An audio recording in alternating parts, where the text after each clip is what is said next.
السلام عليكم ورحمة الله وبركاته. صحابتي من كستين جوجتان وانا سلامية وأنا أحمد هنية. جلنا كان نقد دعونا سنة واحد بومبوي. فلنا هذا جلنا كروس بتاع سبسكرايب نصر لايك يشير هذا ضروري بجرتنا وان ما صدق بقول كي بقول إن أصحابتها ما أنت وحني ولا شاكر جعل قصة جعل سلام كان واحد كل عضي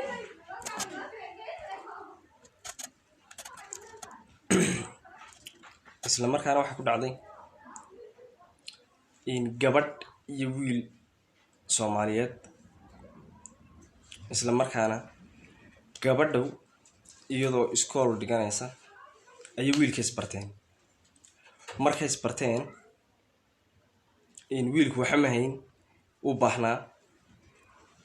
in waxay sameyn jirtay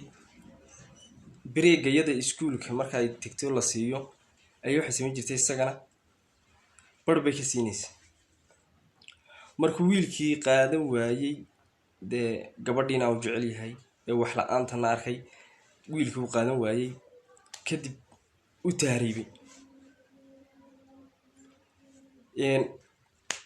magafa qabsaday markuu magafa qabsaday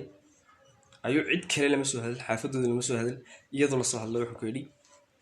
ragaasan gacmaha ugu jiraan $6,000 ولا يقربها gabadhii iyadoo yaabsan ayaa waxa ku tiri bal caawa isug kadib de bal lacagtaas la iga rabaa mana hayo de maxaa la yeeli buu iyadoo tago dhiib markaas ku tiri jacaylku waa musiibo bal ani sug buu iyo ka yiri iyay ka tiri markaas waxa sameysay in gabadhu waxay hooyadeed lahayd dukaan yar dukaankana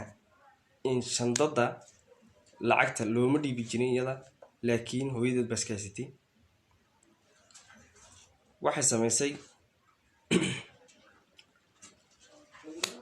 in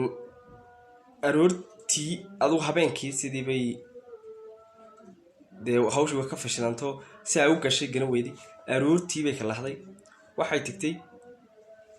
inankii burgaar ka ahaa dukaanka ayuu tagtay kadib waxa ku tiri muftaax dhiib in dukaanka soo hagaajinaya kadib makhalkii lacagta ay furtay waxa ku jirtay $8,000 gas bay ka soo siisay markay gas soo siisay ayay wiilkii garaacday degdeg iyadoo uga baxaysa wiilkii bay garaacday waxa ku tiri lacagta halkan ku soo dhiga kadib adu 8,000 6,000 waa laga doonayay 2,000 oo dheerisay 8,000 waa u dirtay inuu jacaylku masiibay markay u dirtay ayaa wala dareemay gabadha xaafaddu way iman weydiid laba cisho wala dareemay in lacagtii qaaday wala qabsaday markaasay wala fahmo wala yeero way timiday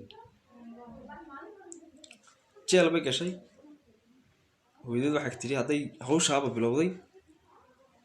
meeshay lacagtii marisanay may sheegin lacagtii waan xaday tiin jeel bay hooyadeed dhigtay markay jeelkii koobsatay ayay 3 bilood bay ku jirtay jeel wiilkii markuu dhowr sano isna jeelkii u jiray uu ka baxay kadib uu shaqaystay aduu de dadkan qaxootiyada iyo waxba la qorooray aduu shaqo lacag baa $8,000 oo socota uu soo diray intuu la soo hadlay ayuu ka yiri 8,000 oo ku soo diray aniga ku soo diray halkaas kadib sidii uu soo diray inankii dhowr bilood ka bacdina uu ba yimiday gabadhii iyo wiilkiina halkii bay isku arooseen markaa sheekadu intaas